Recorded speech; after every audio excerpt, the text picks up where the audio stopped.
Welcome to the Freud's Angels weekly reading, bringing the collective guidance and understanding for this week's energy. Remember, never give your power up to a reader or a reading. You always have the power of autonomy. Hey, angels, welcome to your weekly reading. We are reading from November 9th through the 15th. I had to think. I'm like, what dates is it? Because I didn't look it up before I started this. And why would I? Because that's just what I do. We've only been sitting here for almost 2 hours chatting. Why would we prepare? Why prepare? What is that? It's like, no, not me.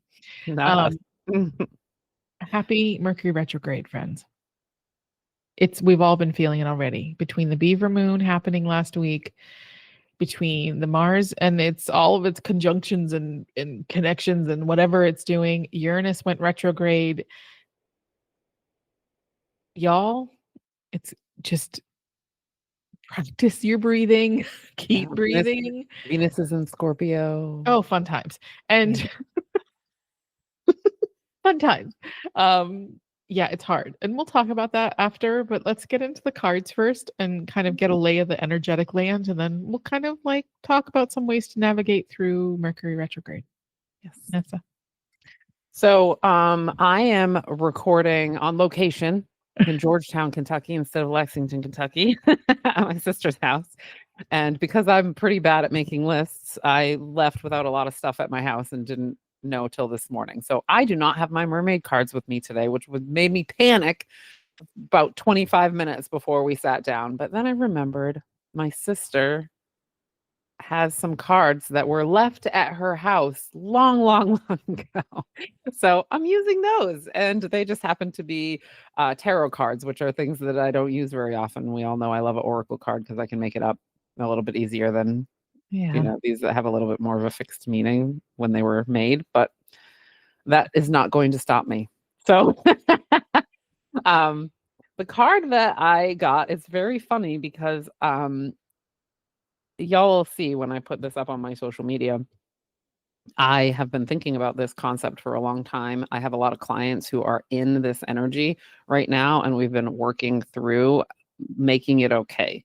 And in my own life, I'm going through this with my child of wanting to be more isolated and having to deal with what that means.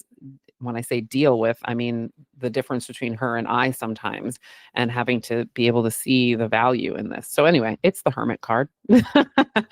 And the Hermit card is kind of that cocooning energy, that introspection, that like sometimes you need to have your outside world be quieter so that you can listen to your inside world. And, even when we use the word hermit, like I can remember growing up and thinking that word was a bad thing. Like hermits were weird and they didn't know how to interact in the world. And, oh God, the last thing you want to be is a hermit, right? Because like, we don't like them. And I'm kind of like, well, I don't know. They have something going. Yeah, exactly. And like, I call it cocooning. So whenever my clients are like, I don't feel like being out in the world, I'm like, that's because you're in your cocoon. You want to be in your cocoon. You want to turn into goo and butterfly again. That's fine. You can do this metamorphosis as many times as you want. But when you're doing it with intention and you're understanding why you're doing it, that's the difference, right? That there's the difference between when we're socially withdrawing because we're overwhelmed and we're not doing anything with that energy. And I feel like that's the thing about it, right? Like there's that difference. And that's why the card is coming out to me anyway.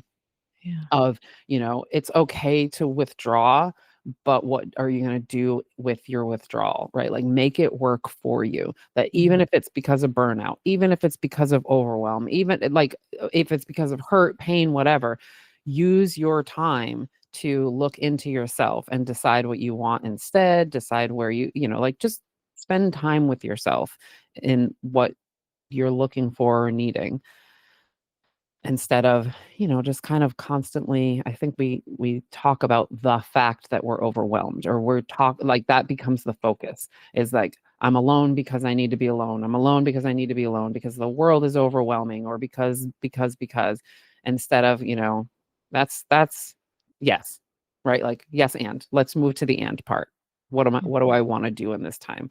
Do I want it to be like this more often? I mean, during the the pandemic times, there were a lot of people who, once they became isolated, they were like, I like this a lot more than I thought I would.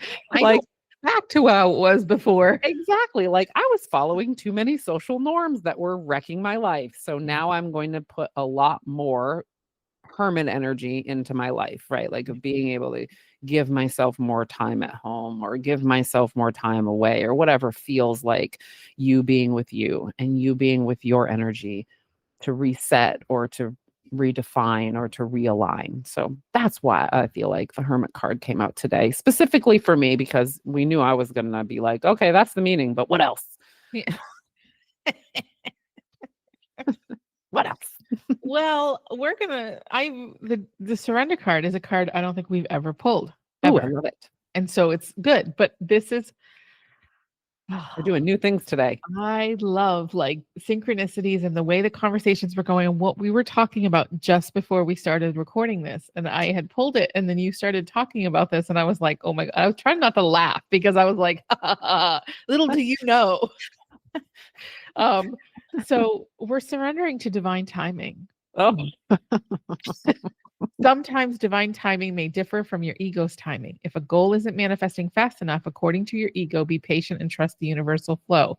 Sometimes we think that if we're not chasing things, that we're not actively pursuing things, that we're resting on our laurels, or we're being lazy, or we always have to be pushing. We always have to be pushing.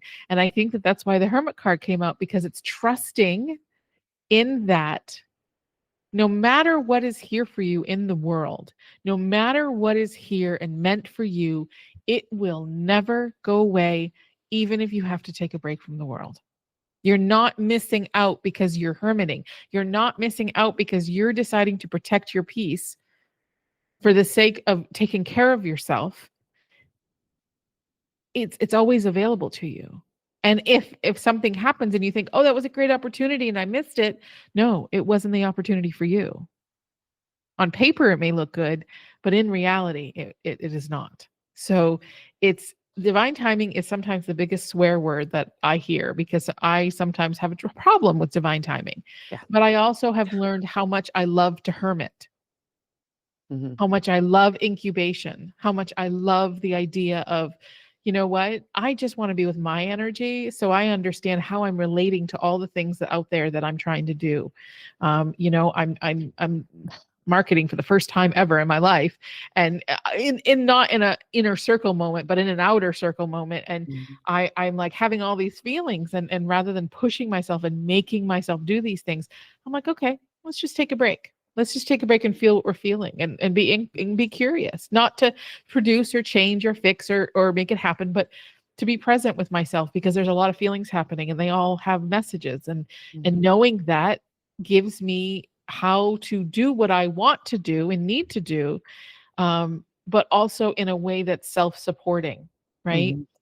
If we're self-supporting in the ways that we are, which if we need to take cocoon time or hermit time, we do that for ourselves, because when our nervous system is whacked out, nothing is going to come in the ways that we wanted it to come, because we're going to be pushing, and then we're going to be so exhausted by the time it gets here that we're not going to enjoy it. And the energy we wanted to be present in that moment is not there, because we have overextended ourselves. And when we do all that, when we tend to the divine timing, when we tend to hermiting, when we tend to all the things inside of us, when we're overwhelmed and overstimulated by the world, we have numerology card. It's number 93, happy endings. And so we can, when we give ourselves the time and the presence and attention, we can have that happy ending. We can have that exciting moment of completion, or that exciting moment of launch, whatever it is you're doing. You can't access that joy and happiness until it feels safe in the body. And if you're pushing if you're pushing yourself and your nervous system beyond safety and still doing it, you're not going to feel happy at the end. You're going to feel burnt out, stressed out, overstimulated, and your nervous system is just going to be in fight or flight or shut down. And so, like, it's not that happy. That's why it's so important. The hermit stage is so important. So important. Vanessa, you're having a moment inside of you, and I want I'm like biting my lip, like just take it. This is the only form you were going to take it in, so I guess this is what's happening to you today. Yeah, and it's funny too because you mentioned the spiritual ego type thing, and that was the post I was working on yesterday, and you can't see it here, but I scribbled the whole thing out because I hated it. Like, so there's just all of that alignment, right? Like in that divine timing situation, like we both struggle with it, I think, because we're such good manifestors. Yeah. And it makes us forget the co-creation part of it, or it makes me forget the co-creation part of it for sure. Like I will spiritually ego that and be like, I did it. And it's like, yeah, you did, but also it was definitely in alignment too. Like, it wasn't just that you pushed through, because man, how many times have you tried to push through some shit and it never happened because it wasn't supposed to happen. So yeah, I'm definitely in that feeling. I'm resisting the hermit. Yeah. I'm resisting it, and I'm doing the opposite of being like, well, I'm just going to blast myself out there because I don't like the feeling of sitting and waiting for divine timing, whatever that means, because of what if it's not my happy ending? Like, it's always going to be the happy ending. Yeah. Dude, it always is. See, and the hermit stage, and this is something that I have to work on. It's a personal for me, is that the hermit stage is a time to cope and see where you're attached to the solution, to the outcome of something, where you're driving the energy in a direction that you feel you want it driven in. And when we hermit and we take that time out, and we cocoon, and we wait for the divine timing, new information comes to us, and we realize by the time that moment happens, the outcome, we're accepting of the outcome regardless of what it is, because we understand more. We understand better. Something my therapist said to me one day, because I struggle with the whole like don't do stuff and like laying around and resting. She's like, all things happen in rest. If you don't have rest, you never have a chance to digest what you've been working on, healing, bringing into your, she's like, you have to rest, because if you don't digest it, you're just going to throw it up and it's not going to be in the way that you want it to. God. And I'm like, fuck you. But yeah, seriously. at the same time, thank you, because like I struggle with rest and I struggle with pulling back, especially when I'm trying to push myself into doing things that are uncomfortable. I feel like I have to use a hammer to do it and to push myself. But if I don't, and more use that sense of a warm hug and saying, I get it. This is fucking scary, man, because this is all the things that we didn't think we wanted to do. But what do we want more? Putting something in the world that we know is going to help somebody and that we know deeply in our heart, and we have the evidence that it helps people and that we know that it's part of our path, or which is greater, that or being so afraid of nothing happening that we don't do anything? And so it's like, okay, that the first is bigger for me, but I need to also pay attention to all the things and all the parts inside of me that are saying, we're scared. We're scared to do this. We're scared to be out there. We're scared that, that whatever, we're scared, and to tend to that. And that's what that hermit time gives me, that alone time, the quiet time. Yes. Am I launching during a Mercury retrograde? Absolutely. Is it probably the most silliest, zaniest thing I could probably do? Yes, absolutely. But I think it's also perfect. It's also perfect to bring something into the world, because during a Mercury retrograde, I will understand more about how to do this and what it's asking me to do than I would if I were to just launch. Yeah, I read a post the other day from Channing Nicholas and about how, this is not the time to launch. And I'm like, it's too bad. Like, and it's not even that I'm wanting to bring in all the people. I am, but I also know this time, this moment is about discovery. It's about discovery, and it's about understanding, and it's also about giving myself permission to go through it in a way that my nervous system and my being is okay with. And that's, that's different than anybody else will ever tell you how to do it. And I'm grateful, I met a very wonderful human, and the resource that she can give me in a way that it fits me and it feels good in my heart. I know that, yeah, this is the process. This is me like leading to meet her and her support and accepting her support and building foundation and structure in the way that I'm doing this that is safe to me. And so hermiting is necessary for any co-creation, any thing that you're doing in the world. Hermiting is necessary because you can stop and hear what you're missing, what your internal messages are, and also how you feel about the external. And you also see the motivation behind all that you're pushing for.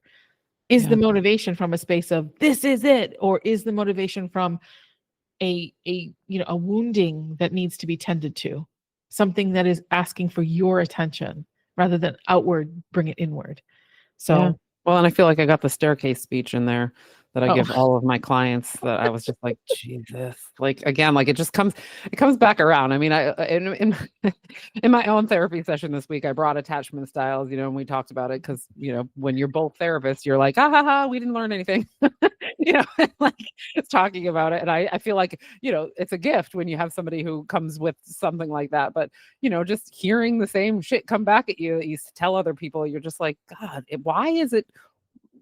No, it's not really a question of why is it. I know that that's what I understand that is a phenomenon, but every time it happens, you're still just like, wow, that is wild. How you could give the same staircase speech to every client, and then it keeps coming back around to you to being like, you know what? When you're on step 3, you might change step 10 because you have a new viewpoint at step 3. Like, damn it, how often has that happened in my life? A yeah, lot. So yeah, just step on step 1 yeah, and then wait for number 2 to feel right and then get on that one too. But it's so difficult because that outcome, right? Like that outcome is the only reason why I ever attach to an outcome is it's fear-based. I'm afraid of not getting it because of what today I've decided that's going to make me feel yeah. and really wanting that. And it's a lot of relief-based stuff. Like I want to feel less anxious about something. So if I get the outcome, my anxiety will leave. And, sometimes I have to fact check that. Be like, will it, or will you be anxious then that it will leave? Like, fine, we'll process. Yes, yes. Um, yeah, yeah. It's process, man. It's Mm. it's process in a way. And believe me when I say I understand how hard it is not to want to reach and feel relief at the end of something because of what you're experiencing right now. But I assure you, you will get longer term relief and a happier ending if you allow yourself to hermit when it feels like you need to hermit. And if you're like, yeah, but I'm never doing anything because I'm always needing to hermit, then what is inside of you that needs attention in order Yeah. for you to move forward? When you're in the feeling always wanting to hermit, when I'm in a perpetual phase of just disconnect from the world where I don't want to interact or talk or, do anything that I love to do, it's because there's something internally that is so dysregulated that needs my attention that it doesn't want me to do anything else, and I'm not paying attention, and so it's going to continue to be dysregulated. And so think of it as, when your kid or a friend is overwhelmed and not able to cope with what they're coping with, what do? You get calm, you bring them in, you give them space, you share with them. That is what you are asking for from you, and you deserve it. Yeah. And so, yeah, our money card this week: I'm attracting abundant people into my life. Ooh, Yes, ma'am. people. Yeah, I love that. Yes, ma'am. Mm. Good people. So let's talk about this Mercury retrograde. Friends, all right, it started today, but I swear to God, it started 2 weeks ago in the pre-shadow because I have been feeling nothing but Mercury's dysregulation. Yes, like yesterday, I went to my doctor's appointment, right? That the past me decided 8:30 was okay, which again was not right. And I went to the old office because I didn't put the address into my GPS because I was like, I know where it is. And I went to the wrong office. And I was like, oh my God. And I looked at the address and it wasn't there. And so I had to go to a whole new building and I was late and I was freaking out because your girl does not like to be late. 20 minutes early, happy, I'll take 15, 10, 5, but late, not anxiety ridden, Mm. not to mention that it was the lady garden appointment. And so that was even more anxious. And it was just Yeah, like, right. Like we're not running to those to begin with, but so anyways, so it just feels like it's been really disruptive. Mars has also been doing some trickery in the sky. Uranus just went retrograde. You mentioned Venus and Scorpio, Vanessa. There's so much happening right now. And so we are on this really wild, intense energy. And I don't know that it's going to get better. And so I'm sorry. And I'm feeling like, and this is what I say. I mean, this is me tempting the universe to smash my face in with the thing, but like with the frying pan. But um, and I think it probably has to do with like when it was Leo season and I was losing my mind. I don't have like Leo energy in my makeup. Like I don't have it. It's just unfamiliar energy for me. But there's a lot of Scorpio in my chart. And so I think that I'm like there's dysregulation in certain parts of my life, but I'm not uncomfortable with the intensity of it. Like Yeah. I was discussing, me rolling around on the floor having a visceral reaction to something I had written down. And while I was like as an observer of my life in general, I'm like, wow, that's super weird. But man, when I was doing it, I was like in it. Like I was like, this is the purge. I was feeling it so much. It had to happen. I didn't want to stop it because it was just feeling so good to let it out. And I was like, that is that Scorpio intensity that is in my makeup that feels so opposite of my Libra energy that I don't let it come out very often. And so this season is letting me embrace it, and it doesn't feel foreign like the Leo energy felt. It feels like a home type situation. So right now, I'm like laughing off all of this insanity that's in my life more than when I was really not okay and that Mercury retrograde. So I'm a little bit interested to see if I have a painful retrograde or if I just have a continued experience of what I'm having right now. Yeah. Which, I mean, knock on wood, let's have that. Yeah. Yeah. And I'm, and when I talk about it, I'm not being alarmist, but what I'm saying is prepare, right?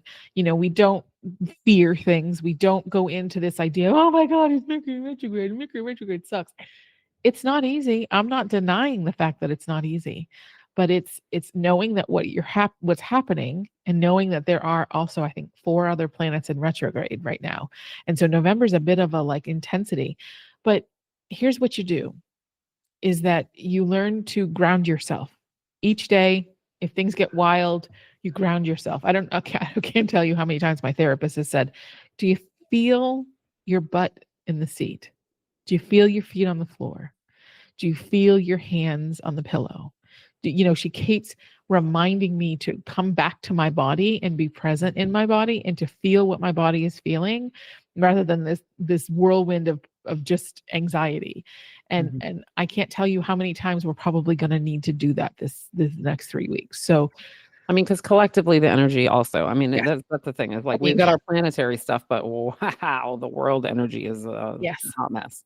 And we're feeling it, whether we want to admit it or not, we are, because we're consuming energy, we're consuming things through our eyeballs and our ears. And it's impossible to think that does not do something. Yeah. And, I mean, I can't tell you too, it's already people are having problems electronically in their cars and things like that. Just breathe.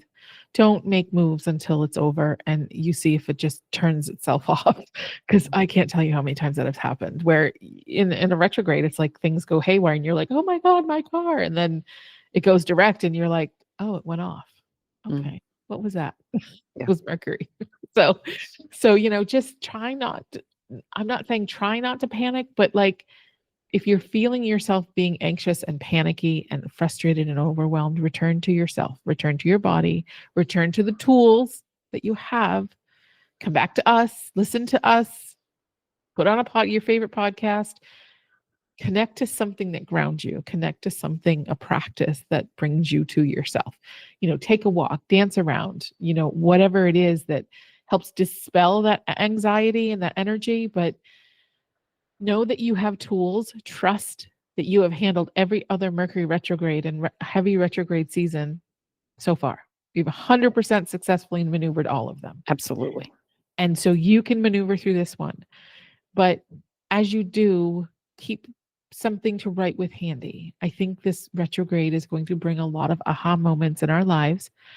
It's really going to put us in a position where we are being asked to step forward. We are being asked to stop playing it small, to understand why you're not doing the things you want to do, and being For example, like, why are you not putting your light into the world? Why are you not putting the thing you created into the world?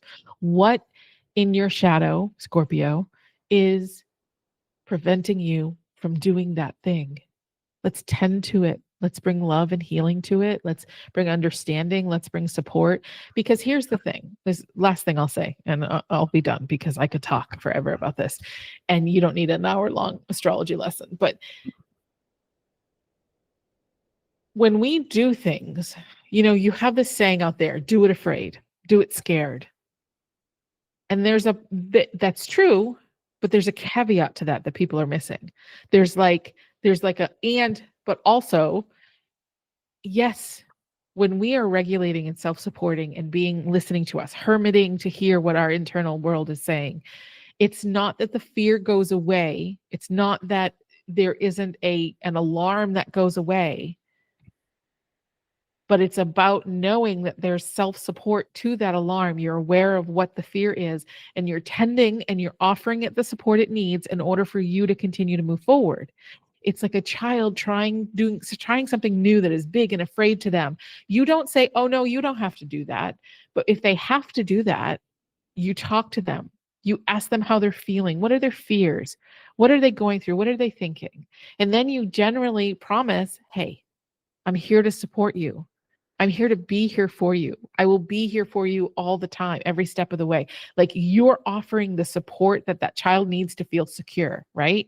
You need to offer that to yourself to feel secure. And I know I say this in a very direct way, but it's true. I'm not saying, well, try. No, this is important. If we don't offer that endless support and that sense of security to ourselves, that's where fear stops us. That's where fear takes our power. It dims our light because we are too afraid, because we are not self-secure. Now, it is a journey to get there. I can tell you, it is a journey. But the minute you just listen to yourself and saying, if you're afraid, why am I afraid? Why am I afraid? And allowing the answer to come up, allowing the feeling to show up for you and go and just be available to that information, then you know how to help yourself. It is so important. Is it best to do it with someone like a therapist or a counselor? Absolutely, because they can hold that space. But you too can hold that space. And ask different questions. I mean, I feel like that's what happens to me. Like, I know how to ask my clients questions, but my therapist asks me different questions. And I'm like, oh, shit. I didn't ask that. Because it's hard to see the forest for the trees, right? You can't, when you're in it, it's hard to kind of disassociate from that feeling in order to ask yourself. Your brain, your subconscious, and your unconscious are all working together, and it is not trying to hurt you. And those things feel like they might be hurtful. So it needs to be triggered by another person sometimes. Right? Like, I'm not going to ask myself a question that's going to make me roll around on the floor. But you do need to roll around on the floor. So maybe somebody needs to ask you that question. Yes. And then as you practice and get that, you become good at it. I mean, I can't tell you how many times since I've started parts work that I realized that I can do it. But it's been a journey, right? It's been a journey of learning how to do that, how the internal conversations need to be supported. And it's not about fixing them, telling them not to be afraid. It's not about gaslighting them, telling them it's not that big of a deal. It's not all of that conversation. It's just being like, what are you afraid of? And listening and saying, yeah, that's fucking scary, man, because those things could happen. And I'm sorry, I'm sorry that you're so afraid, but I'm here to support that. I'm here to offer you that assistance. No matter how afraid you are, I'm going to be here. That, I know it seems like such a weird foreign concept to us because we've never been taught to do that. That's not in our makeup, but the more we be curious about doing it and learn and invite in the people that will help us do that and model it for us so that we can learn how to do it, the more self-resourced you are.